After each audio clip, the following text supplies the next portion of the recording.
Bismillah. Assalamualaikum warahmatullahi wabarakatuh. Alhamdulillah hamdan katsiran tayyiban mubarakan fi kama yuhibbu rabbuna wa yarda. Pemirsa Fatwa TV. Alhamdulillah senang sekali kita bersua kembali di program Live Interaktif Ekonomi Islam yang tadi sebelumnya kita ada di program Live Interaktif Hidup Indah dengan Sunnah. Kali ini kita masuk kepada Live Interaktif seputar permasalahan ekonomi Islam. Alhamdulillah, dan acara ini dipandu oleh Al-Ustadz Dr. Erwandi Tarmizi Hafizahullah Ta'ala, dan Alhamdulillah Ustadz juga sudah bersama kita di sini. Nanti kita akan sapa, dan kami berterima kasih jazakumul khairan kepada anggota radio yang tergabung dalam Artvisi, Asosiasi Radio Televisi Islam Indonesia. Barakallahu fikum atas kesetiaannya dan kesabarannya untuk selalu merelay acara live interaktif kita di sini yang tersebar di seluruh Indonesia ya radionya ya. Barakallahu fikum. Dan sekarang tidak berpanjang lebar ya kita sapa ustadznya. Assalamualaikum warahmatullahi wabarakatuh. Ustaz Zuna, Ustaz Erwandi. Assalamualaikum warahmatullahi wabarakatuh. Ya, bagaimana kabarnya itu Ustaz? Alhamdulillah Ya. baik. Gimana Cibubur hujan Ustaz? Sana Ustaz? Rata ya? Sepertinya mendung. Oh, di sini udah deres, Ustaz. Udah deres. Alhamdulillah. Barakallahu fikum. Alhamdulillah. Iya, Ustaz. Alhamdulillah kami bersyukur sama Allah dan kemudian berterima kasih kepada antum yang sudah meluangkan waktu di tengah kesibukan antum mengajar dan lain-lain sebagai konsultan, dan kami diberikan waktu walaupun hanya seminggu sekali. Kami senang sekali. Semoga banyak pertanyaan dan kita ganggu dengan masalah-masalah Ustaz ya. Semoga sabar. Ini sudah kami sortir permasalahan yang khusus. Khusus sama. Kalau nggak ngambek dia kalau nggak jawab Ustaz Wandi. Pokoknya nggak mau. Kalau dijawab sama Ustaz lain, tanya ulang lagi, kirim lagi dia. Begitu seringnya begitu. Barakallahu fikum Ustaz. Nah, Ustaz di awal pertemuan kali ini mau dong kita dikasih nasihat lagi Ustaz. Nasihat terkait ekonomi, nasihat terkait mengenai tentang yang lagi marak kredit online Ustaz, begitu Ustaz. Jadi semakin marak Ustaz. Apapun aplikasi yang kita buka itu langsung muncul otomatis itu Ustaz. Nggak bisa dihilangin itu. Begitu, dan banyak juga teman-teman kita, rekan-rekan kita ada beberapa yang terjebak juga gitu Ustaz. Nah, mohon nasihatnya Ustaz agar kita semua bisa lebih berhati-hati. Saya nggak paham kredit online. Kredit barang apa kredit uang? Nah, uang Ustaz, uang rata-rata uang. Pinjaman berarti pinjol. Iya, iya gitu. Pinjol ya, pinjol. Assalamualaikum warahmatullahi wabarakatuh. Alhamdulillah rabbil alamin wa bihi nasta'in wa nusalli wa nusallim wa nubarik ala nabiyyina Muhammadin wa alihi wa sahbihi ajma'in wa ba'du. Ikhwani wa akhawati fillah.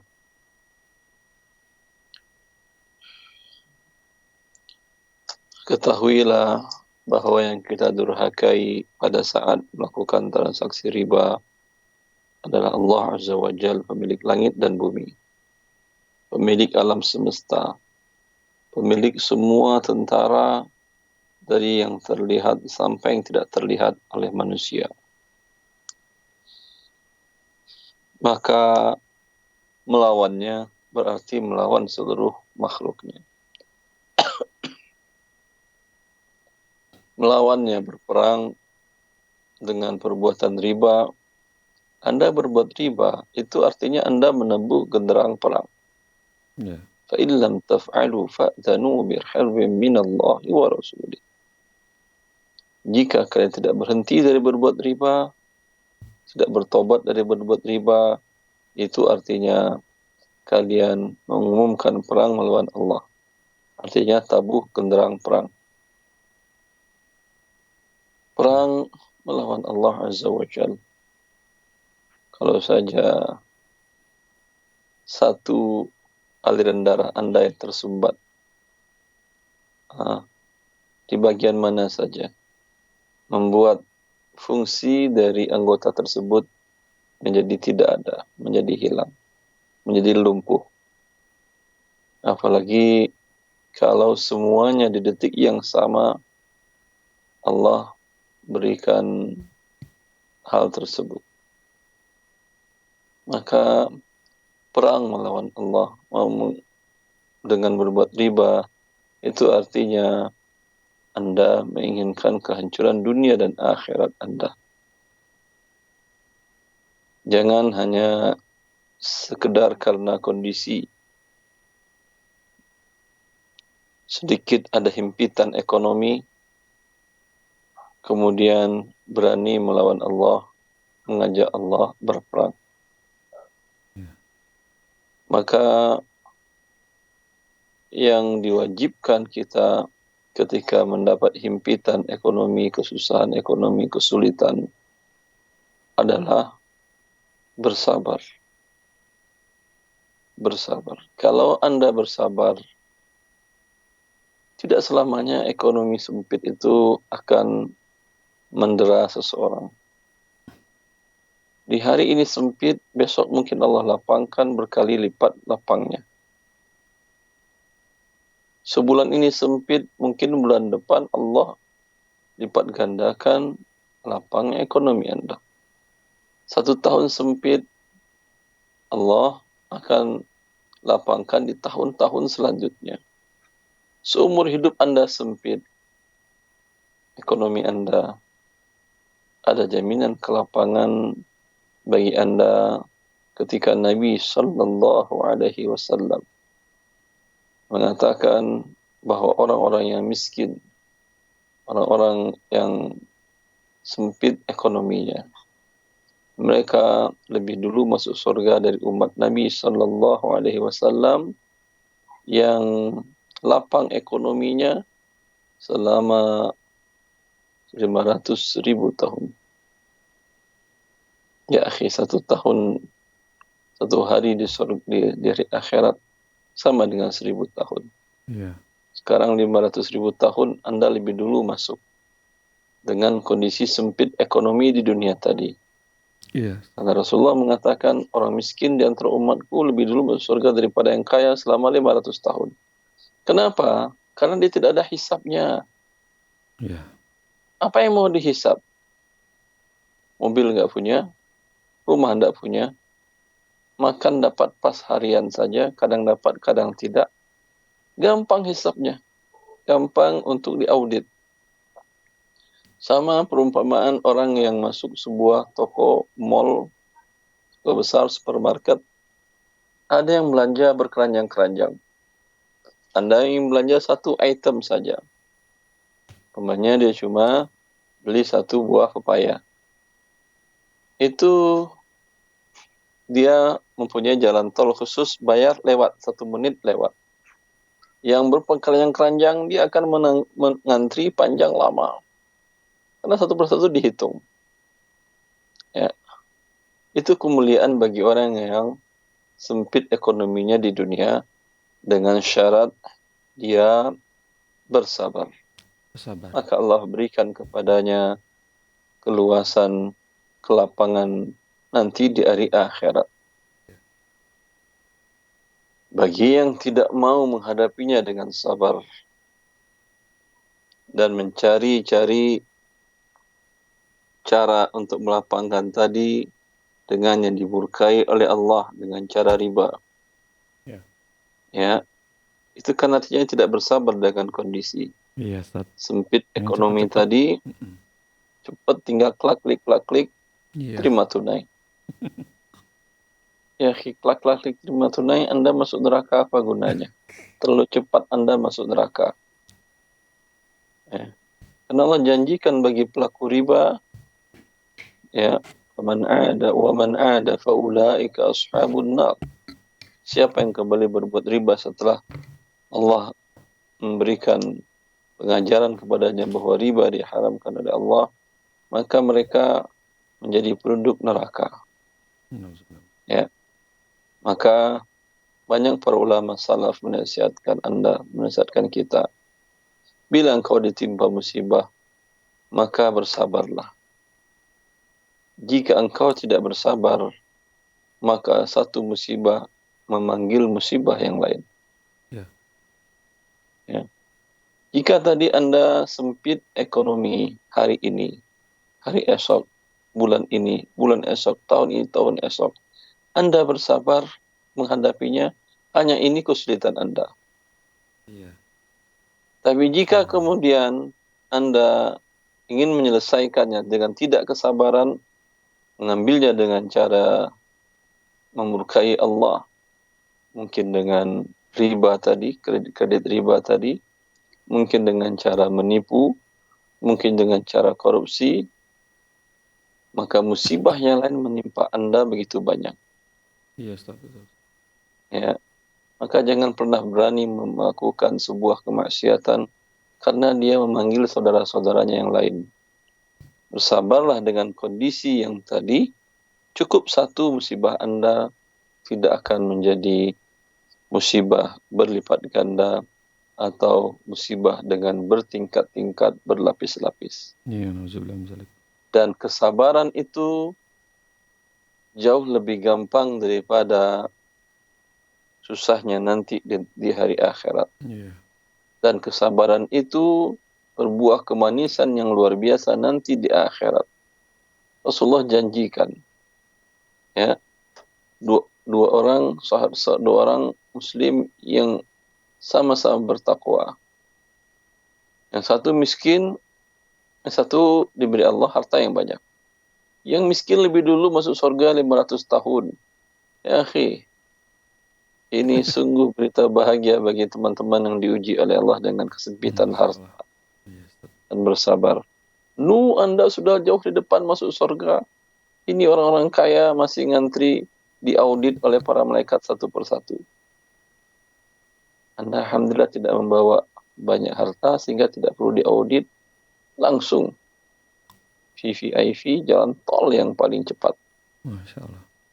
Ini nikmat dari Allah Azza wa Jalla kepada kita untuk menghadapi hidup di dunia ini. Yes, Semua kita menjadi orang-orang yang bisa menghadapi kesulitan hidup di dunia ini dengan kesabaran. Amin. Dengan berharap apa yang disediakan oleh Allah Azza wa Jalla, sehingga himpitan-himpitan ekonomi tadi tidaklah akan membuat dada kita sesak untuk bernafas. Masya Allah. Wallahu Barakallahu fikum Ustaz, nasihat antum semoga nasihat yang betul-betul ya, selain indah tapi kita juga harus merenungi, dan semoga Allah berikan taufik kepada kita semua untuk bisa mempraktekannya nanti bersama saya dan teman-teman juga pemirsa yang menyaksikan acara ini. Barakallahu fikum. Dan Ustadz, kita masuk pertanyaan pertama nih dari Bapak Yunus di Bekasi. Bertanya seperti ini. Assalamualaikum warahmatullahi wabarakatuh Ustadz Erwandi. Ustadz yang mulia katanya. Barakallahu fikum. Mohon nasihat mengenai kasus berikut ini. Koperasi tempat kami bekerja terdiri dari 40 orang anggota.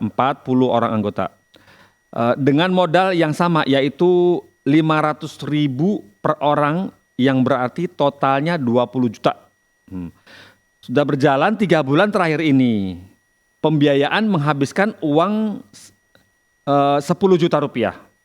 Kemudian salah satu anggota keluar Ustadz dari koperasi dan dari tempat kami bekerja juga. Pertanyaannya, berapa uang yang harus kami berikan kepadanya Ustadz? Jazakumullah khairan. Allah barik fiik. Ini koperasi tadi simpan pinjam atau koperasi usaha? Nggak disebutin tuh Ustadz. Ada usaha apa simpan pinjam nggak disebutin. Gitu. Pokoknya iurannya 500.000. Gitu. Kalau cuma simpan pinjam, kalau dia belum pernah meminjam, berarti dikembalikan penuh 500.000. Kalau koperasinya bentuk usaha, berarti tadi dia memiliki 500.000 per 20 juta, berarti 1/40 atau sahamnya 2,5%. Maka ketika dia keluar, dinilai diperkirakan nilai usaha tadi, baik aset, uang, tangible asset, intangible asset, dinilai semuanya berapa nilai usaha tadi. Muncul angka tadi dari 20 juta menjadi 100 juta. Berarti uangnya 500.000 menjadi 2.500.000. Nah, Karena 2,5% dari 100 juta.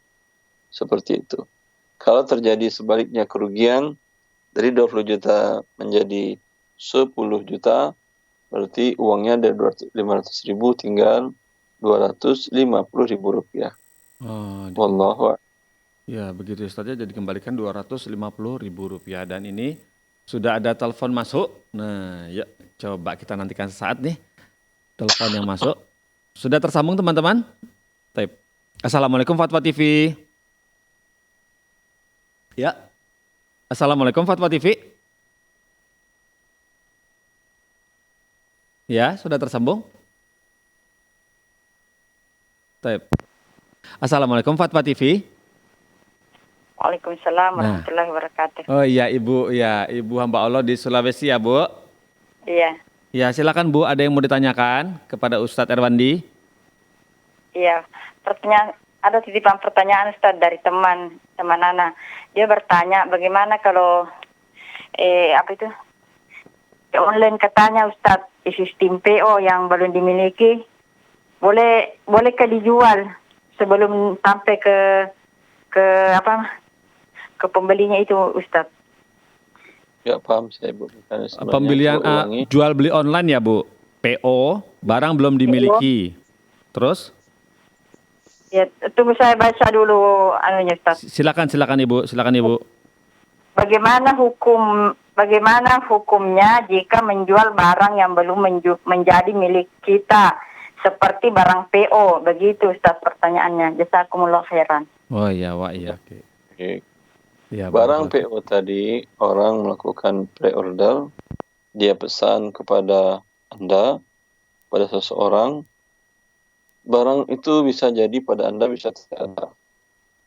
Kalau tidak ada, jenis barangnya apa? Barang olahankah atau bahan baku? Nah. Bila dia barang olahan, maka ini bisa akad dinamakan istisna paralel dan hukumnya boleh. Dengan syarat, cara jual belinya adalah dengan spek. Oh ya. Saya beli kepadamu buku harta haram cetakan ke-25 Insyaallah. sebanyak 10 eksemplar umpamanya. Ya. Di tangan Anda tidak ada. Ya. Anda katakan, siap. Saya jual kepadamu, mau bayar DP sekarang atau nanti, tidak ada masalah, tidak mempengaruhi. Lalu kemudian Anda beli ke penerbit atau Anda beli ke toko buku besar di kota Anda, lalu kemudian Anda kirim, Anda jual kepada orang tersebut dengan penjualan pertama, ini boleh. Namanya istisna paralel. Dia membuat akad istisna, dia mustasni', Anda sani', si konsumen tadi, pembeli dari Anda juga mustasni' dan penerbit adalah sani'-nya. Itu berarti paralel boleh. Kalau untuk barang yang belum diolah, ya, dia beli kepada Anda adalah beras, atau yang lain, umpamanya hasil buah-buahan, dia beli kepada Anda umpamanya mangga, mangga harum manis, ya, tidak dibayar cash di awal sehingga dinamakan salam, tapi pembayarannya nanti. Dan pun kemudian baru Anda beli, kemudian Anda jual kepada dia. Maka ini dilarang oleh Nabi SAW. Jangan kau jual barang yang belum engkau miliki. La tabi' ma laysa indak. Tapi kalau pre-ordernya tidak mengikat dengan Anda katakan umpamanya, ya Pak, saya mau beli mangga harum manis sebanyak 10 kilo. Kemudian mangga gedong sebanyak 5 kilo. Gedong gincu 5 kilo. Grade-nya semuanya grade tertinggi. A. Baik, harga sekian kata dia. Harus bayar cash ketika dia mengatakan harga sekian deal, harga sekian bayar cash. Kalau tidak bayar cash, tidak salam namanya, dan akan berarti barang belum dimilikinya, maka ini jual beli yang dilarang oleh Nabi SAW. Jangan kau jual barang yang belum dimiliki. Kecuali tidak mengikat, dia mengatakan, saya terima pesananmu, tapi ini tidak mengikat ya. Maksudnya, saya cari dulu pesananmu. Kalau dapat, nanti kita deal lagi, ulang akad lagi. Kalau kamu setuju, kita ulang akad. Kamu nggak setuju, tidak ada masalah. Ya, begitu caranya agar menjadi boleh. Wallahu ta'ala. Barakallahu fikum. Seperti itu ya Ustaz ya, untuk ibu hamba Allah di Sulawesi. Semoga bisa paham ya Bu ya. Barakallahu fikum Ustaz. Kemudian pertanyaan kedua ini datang dari Kamaludin di Banten, Tangerang Selatan. Assalamualaikum Ustadz Erwandi, izin bertanya, ada seorang donatur yang ingin mengumrohkan 10 orang, masing-masing 40 juta biayanya, jadi totalnya 400 juta. Tetapi donatur itu ingin menyeleksi orang-orang yang terbaik yang diberangkatkannya. Maka dibukalah pendaftaran dengan kalimat seperti ini, umroh hanya dengan 500 ribu saja, katanya gitu, dengan syarat hafal Al-Baqarah mutkin gitu. Terus kemudian pendaftaran dibuka selama 1 bulan. Nah, yang 500 ribu itu Ustadz untuk registrasi, panitia, dan juri. Nah begitu. Terus peserta yang gugur seleksi maka uang tidak kembali. Terus bagaimana hukumnya mengambil manfaat dari yang 500 ribu itu yang terkumpul Ustadz? Bolehkah? Jazakallah khairan.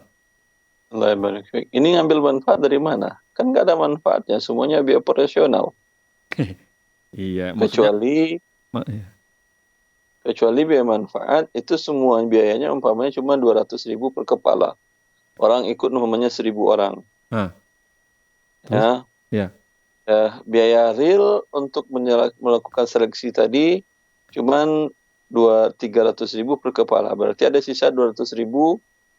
Ini kemudian diambil manfaat ini, keuntungan oleh penyelenggara diserahkan kepada orang yang donatur tadi. Maka ini tidak boleh.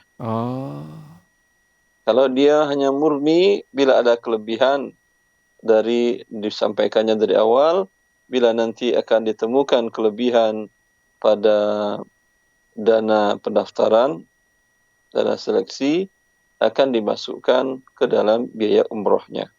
Kalau itu tidak ada masalah. Gitu Ustaz ya. Jadi, kalau dia menang.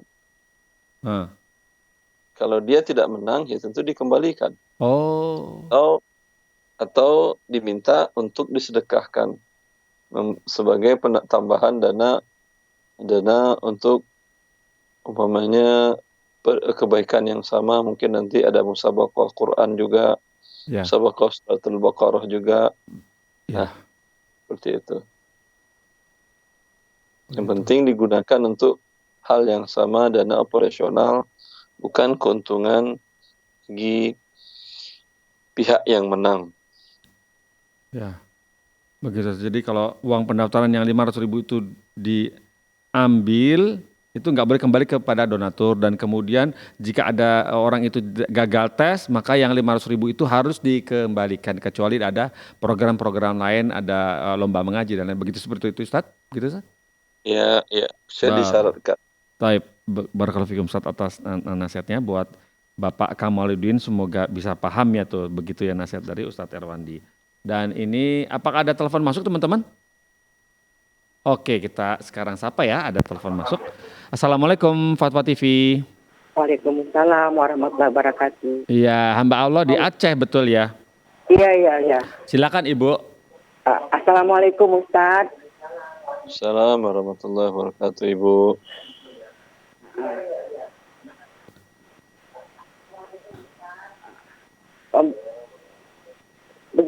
Begini Ustaz. Saya mau bertanya, apakah hukumnya bekerja di BPJS Kesehatan halal atau haramkah? Begitu saja Ustaz. Oh iya. Waalaikumsalam. Assalamualaikum warahmatullahi wabarakatuh. Waalaikumsalam warahmatullahi wabarakatuh. Terima kasih Ibu sudah telepon ke Fatwa TV. Tafadhol ya Ustaz. Apakah boleh kerja di kantor BPJS? BPJS Kesehatan ya. Ya. BPJS Kesehatan wallahu alam, saya dapat informasi terakhir sudah tidak ada denda keterlambatan. Alhamdulillah.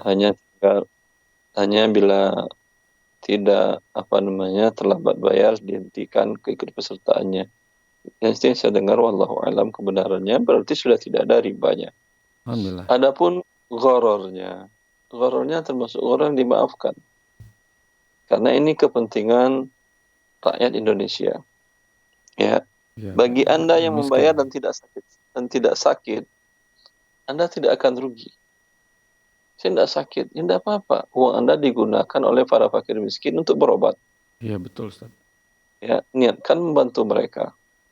Ya. Karena para fakir miskin yang berobat itu mereka tidak membayar, nol membayar. Ya. Mereka cukup hanya mengurus Surat-surat. untuk mendapatkan kartu, mengurus dokumen-dokumen untuk mendapatkan kartu BPJS kesehatan tadi. Iya. Nol bayaran. Ya, dari mana? Kenapa bisa nol? Dari dana-dana Anda yang tidak sakit tadi. Iya. Ya, maka insya Allah, dan ini untuk kebaikan, dan tidak ada, Anda coba cari sebuah asuransi kesehatan yang murni syariah, walaupun di Timur Tengah, walaupun di mana-mana, termasuk di Indonesia. Apakah ada peserta gratis, yaitu para fakir miskin? Ada nggak Ustaz? Nggak ada. Tidak ada. Coba aja Anda tanya kepada semua asuransi kesehatan syariah di Indonesia. Iya. Anggap kita katakan murni 1000% semua akadnya benar. Iya. Tapi apakah mereka memberikan gratis menjadi anggotanya untuk fakir miskin? Tidak pasti. Iya. Enggak. Karena memang bisnis. Ya, Iya. kalau ini, ya, kalau yang BPJS Kesehatan, banyak yang fakir miskin. Iya. Ya, karena Banyak. itu sering punya defisit, negara pun harus mengeluarkan sebahagian dana bantuan, dana operasional untuk hal tersebut.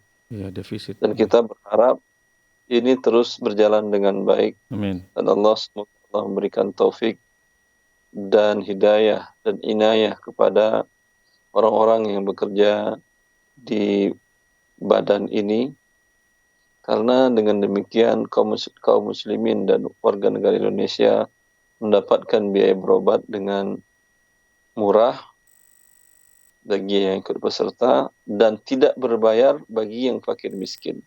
Iya. Ya, Iya. ini suatu hal luar biasa. Iya, Masya Allah. Banyak orang yang tertolong, Masya Allah, yang udah terbantu dengan program ini, Ustaz. Barakallahu fikum, Ustaz. Seperti itu. Ini program yang sangat baik, yang mubarakah. Kita Lantas, doakan. bekerja tentu bagaimana? Bekerja di kantor ini. Bekerja berarti niatkan membantu para fakir miskin di sana. Nah, itu dia. Dia kan Niat, sudah Ustaz. tidak ada unsur ribanya. Iya. Sudah niat. ada unsur ribanya lagi. Iya, Ya. Masya Allah. Ya, maka hukumnya boleh. Allahu a'lam. Barakallahu fikum, Ustaz. Alhamdulillah melegakan. Semoga yang bertanya tadi bisa lega ya. Maksudnya alhamdulillah boleh tuh katanya tuh. Dan ini apakah sudah ada telepon masuk teman-teman? Tidak ya, kita langsung jawab pertanyaan yang dari website. Ini datang dari Mas atau Bapak Wibowo. Bapak Wibowo di Tuban. Oh, ada telepon. Barakallahu fikum. Sekarang coba kita sapa ini. Assalamualaikum Fatwa TV. Waalaikumsalam Fatwa TV. Iya, Abu Mutia di Assalamualaikum, Ustaz. Cilengsi, betul? Iya, Bu. Silakan. Assalamualaikum Ustaz, mohon bertanya. Warahmatullah, silahkan. Saya lulusan S1 Ustaz. Cuman kalau untuk mengajar itu kan harus ada sertifikasi akta 4. Ya. Kemudian kalau misalnya kita nggak punya, tapi dari pihak yayasan membolehkan, apakah itu kita dapatnya halal atau tidak gitu. Kalau peraturan negara kan harus ada sertifikasi akta 4 untuk lisensi mengajar gitu Ustaz. Ya. Begitu ya Ibu Abu Mutia, terima kasih atas telepon ke Fatwa Dan TV. status Maaf Abu Tia, sudah selesai? Sudah selesai Ya, Ustaz. Fadol ya, Ustaz. Tat. Terima kasih, Fadol. Tat. Assalamualaikum. Assalamualaikum warahmatullahi. Wallahu a'lam. Ya, tidak semua orang bisa untuk mendapatkan sertifikasi akta 4 tadi karena dia butuh belajar lagi. Ya, kuliah lagi berapa? 2 semester atau 1 semester? Untuk akta 4 itu harus nyambung lagi sekitar 2 semester Pak Ustadz. Harus nambah lagi setelah Iya, sudah dapat sarjana, nambah lagi. Ya, betul. Tidak semua orang bisa menyempatkan waktunya untuk itu lagi karena biaya lagi. Betul pastinya. Waktu, Dan ongkos. tentu dan lihat kondisi sekolah yayasannya. Spesialisasinya mungkin dibutuhkan.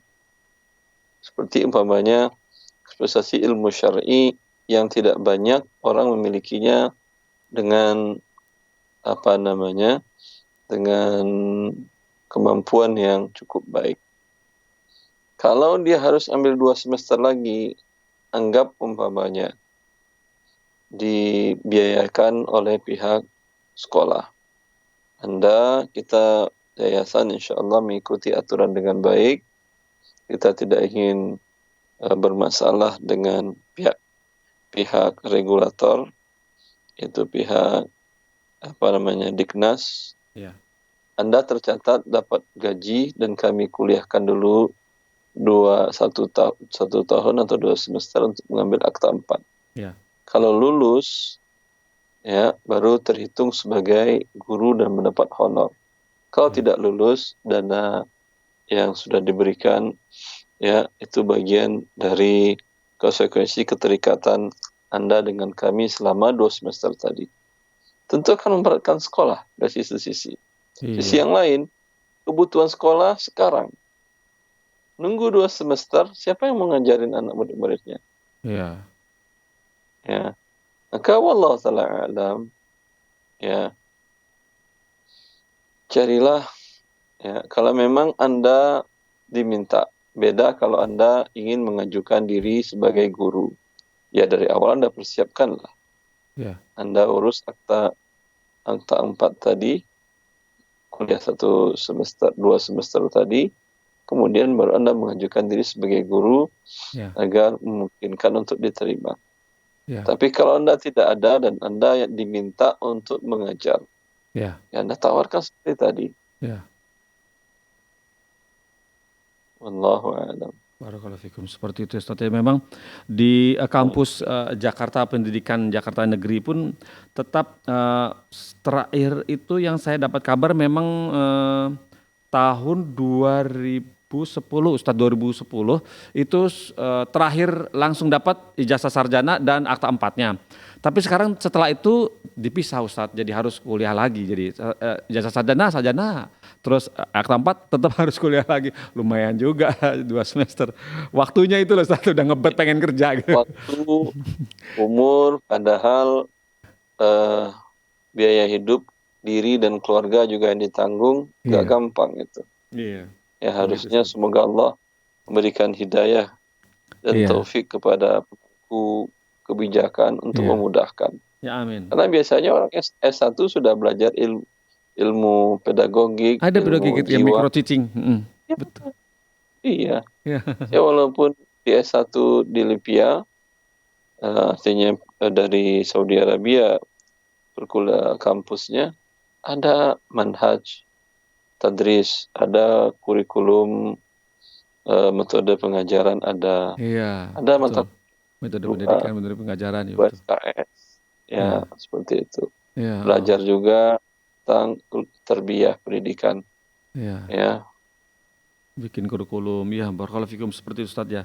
Ya semoga ya pemilik kebijakan, ya penentu kebijakan semoga bisa dapat hidayah agar bisa memudahkan teman-teman kita yang sedang menempuh di pendidikan ilmu kependidikan. Berikutnya Ustadz pertanyaan dari Wibowo tadi yang sempat tertunda di Tuban, Jawa Timur bertanya seperti ini. Bismillah, assalamualaikum Ustadz Efrandi, izin bertanya Ustadz, apa hukumnya jual beli ayam aduan? Nah ini Ustadz, seru ini. Apa hukumnya jual beli ayam aduan? Dan apa hukum beternak ayam aduan? Dan juga, Banyak juga ini. Apa hukum melihat orang adu ayam? Nah, apa balasan dosa mengadu ayam itu? Ini satu tipe tapi 4 pertanyaan, Ustaz.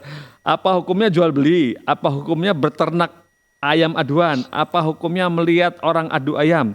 Apa balasan dosa mengadu ayam? Jazakumullah khairan, Ustaz. Begitu. Ya, pertama, wallahu ta'ala alam, kalau Anda menjual ayam, beternak ayam, hukum asalnya mubah. Iya. Tapi kalau Anda tahu bahwa jenis yang ini biasanya digunakan untuk aduan dan harganya khusus lebih tinggi, dan karena itu Anda ternak, hukumnya haram. Ya. Sama juga Anda tahu bahwa di daerah Anda, para petani anggur itu didatangi oleh para pengumpul dari pihak pabrik miras, pabrik minuman keras, ya, sebagai bahan bakunya. Ya. Ini haram Anda menanamnya karena Anda tahu di sini penjualnya cuma satu. Kalau Anda menjual sendiri ke kota atau ke tempat lain, biasanya keburu busuk. Iya, Ya. iya. Ya, di sini Anda tidak punya pilihan, haram Anda menanamnya karena akan digunakan untuk sesuatu yang berbuat maksiat kepada Allah Ya. Azza wa Jalla. Nah, Seperti tadi juga ayam aduan tadi iya. akan digunakan untuk berbuat maksiat kepada Allah untuk diadu. Judi, Ustaz, itu pasti judi, Ustaz, biar dapat duit. Salah judinya nomor selanjutnya. Iya. Yang masalah pertamanya mengadu. Iya, iya. Ya. Ini perbuatan yang haram. Kemudian bila Anda jual dan Anda tahu pembelinya dengan harga tinggi hanya para tukang aduan atau Iya. para broker-broker masuk mensuplai ayam aduan. Iya. Ini hukumnya haram Iya. karena termasuk ta'awun 'alal itsmi wal 'udwan. Melihat adu ayam, pertandingan adu ayam juga hukumnya haram karena Iya. perbuatannya haram. Bila Anda melihat kemungkaran, harusnya Anda robah dengan tangan. Kalau Anda umpamanya mempunyai kekuasaan di daerah situ, Iya. sebagai kepala desa atau lurah atau camat atau RT atau RW, Iya. ya, Anda robah dengan kekuasaan Anda panggil Satpol PP atau Anda panggil Hansip, masih ada Hansip, perangkat desa lah, Iya. atau perangkat RT RW, Anda panggil, ini merusak lingkungan. Iya. Kenapa merusak lingkungan? Enggak, merusak perbuatan haram Anda akan mengundang azab Allah. Iya. Bila azab turun di kampung itu, siapa Semua yang kena. bisa menyelamatkan diri, semuanya kena. Iya. Ya.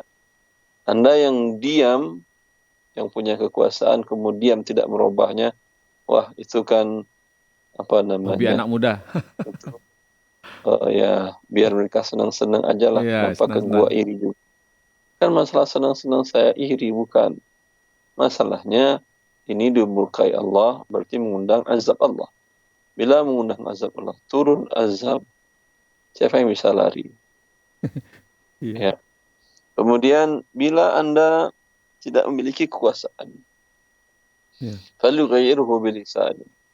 Wajib Anda merubah dengan ucapan, tulisan, disampaikan baik di kajian-kajian atau di pertemuan-pertemuan RT RW atau desa atau lurah, ya, atau ditulis di umpamanya di grup-grup, diingatkan akan azab Allah pada orang yang melakukan perbuatan mengadu ini, ya, seperti itu. Ya, seperti itu. Dan Serem. ya, kalau Anda nonton, wajib Anda sampaikan kepada mereka, Pak, ini haram mengadu hewan. Ya. Ya. Seru sih emang nonton kayak gitu. Cuman ya udah haram. Tapi barakallahu fikum Ustaz atas nasihat antum kepada kita semua di sini supaya berhenti menonton adu ayam. Baiklah, ini sudah ada telepon, semoga waktunya masih bisa disempatkan ini. Nah, tinggal 4 menit lagi waktu ini, coba kita sapa. Assalamualaikum Fatwa TV. Waalaikumsalam warahmatullahi Ya, wabarakatuh. Umu Dimas di Batam betul ya?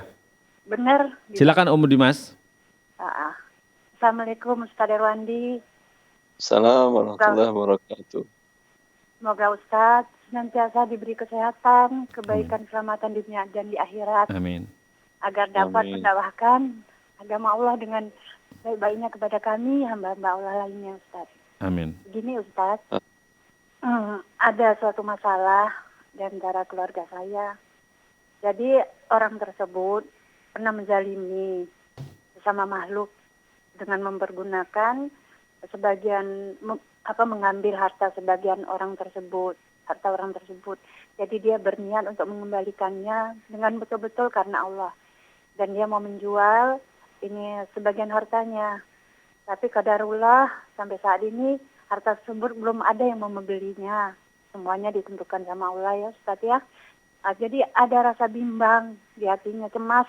Bagaimana kalau sampai waktunya dia kembali kepada Allah ternyata dia belum sempat mengembalikannya juga. Apa sebaiknya solusinya Ustaz? Soalnya dia juga berpikir bagaimana kalau dia tuh bisa bertemu dengan orang tersebut dan menyampaikan apa kesilapan yang telah dia lakukan, kezaliman yang telah dia lakukan. Dan dia akan mengembalikan harta tersebut dengan cara mencicil. Karena takut dengan sampai waktunya dia kembali, harta itu belum sempat dicicil. Itu Ustaz, takut dengan Allah dan azab Allah. Begitu Ustaz. Assalamualaikum warahmatullahi wabarakatuh. Terima kasih Ustaz.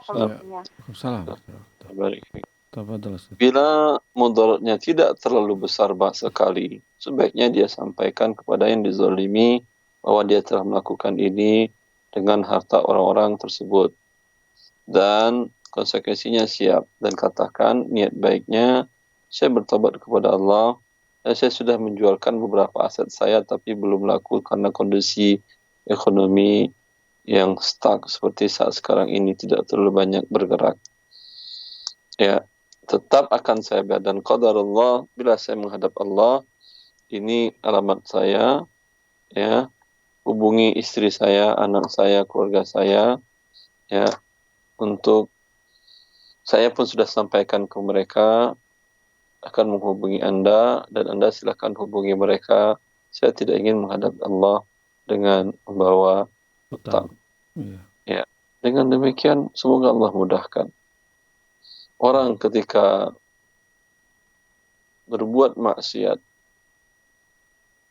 gampang. Ya. Apakah ketika Anda ingin taubat dari maksiat, mendekatkan diri kepada Allah akan menjadi susah? Jawabannya tidak.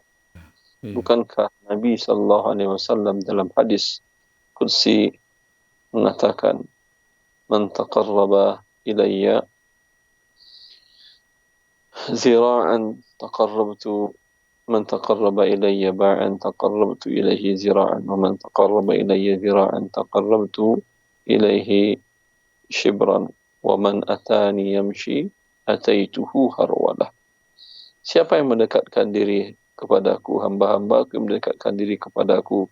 Dan Nabi SAW dalam hadis qudsi, Allah mengatakan, hamba-hambaku yang mendekatkan diri kepadaku, satu depa, aku mendekatkan diri kepadanya dengan satu hasta.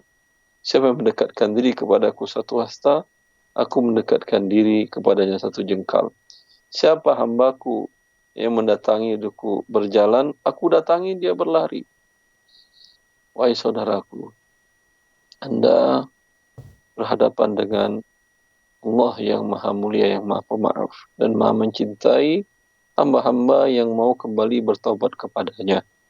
Allah senang dengan orang-orang yang mendekatkan diri kepadanya. Dan karena ini sebuah kebahagiaan bagi hamba tadi, maka waswas syaitan, gangguan dan godaan syaitan selalu menyertai Anda. Banyak hal yang menyebabkan Anda berfikir sehingga dikhawatirkan Anda kembali untuk tidak melanjutkan pertaubatan Anda. Maka tetaplah beristiqamah sampaikan, lakukan apa yang bisa Anda lakukan tadi semaksimal mungkin, dan Allah pasti akan memudahkan Anda untuk menapaki jalan menuju keridhaannya. Wallahu waliy taufiq. Allah. Barakallahu fikum Ustaz atas nasihat antum ya. Semoga kita setelah maksiat berani, maka juga harus berani bertaubat ya, saat mendekatkan diri kepada Allah. Barakallahu fikum Ustaz atas nasihat antum. Semoga kita semua di sini dapat mengambil pelajaran dari apa yang sudah antum nasihatkan kepada saya, teman-teman saya, juga semua pemirsa TV yang menyaksikan acara ini. Barakallahu fikum Ustaz. Dan kalau Ustaz, alhamdulillah Ustaz, dengan jawaban antum tadi kepada yang penelpon, menuntaskan acara kita di sore hari ini Ustaz. Barakallahu fikum Ustaz. Semoga ke depan antum masih punya waktu untuk kami semua di sini, buat kita semua di sini. Barakallahu fikum. Ya, tapi bolehkah acaranya kami tutup Ustaz? Fadal, silakan. Pemirsa Fatwa TV, nah selesai sudah acara sore hari ini. Semoga Allah pertemukan kita kembali di pekan depan ya. Jangan lupa tetap berjuang bersama kami bersama Fatwa TV di dalam dakwah syiar dakwah Islam ya. Barakallahu fikum, dengan rekomendasi rekening yang sudah tertera di layar yang sering kami putar. Barakallahu fikum. Dan kita tutup acara ini dengan kafaratul majelis. Subhanakallahumma wa bihamdik asyhadu an la ilaha illa anta astaghfiruka wa atubu ilaika. Wassalamualaikum warahmatullahi wabarakatuh. Assalamualaikum warahmatullahi wabarakatuh.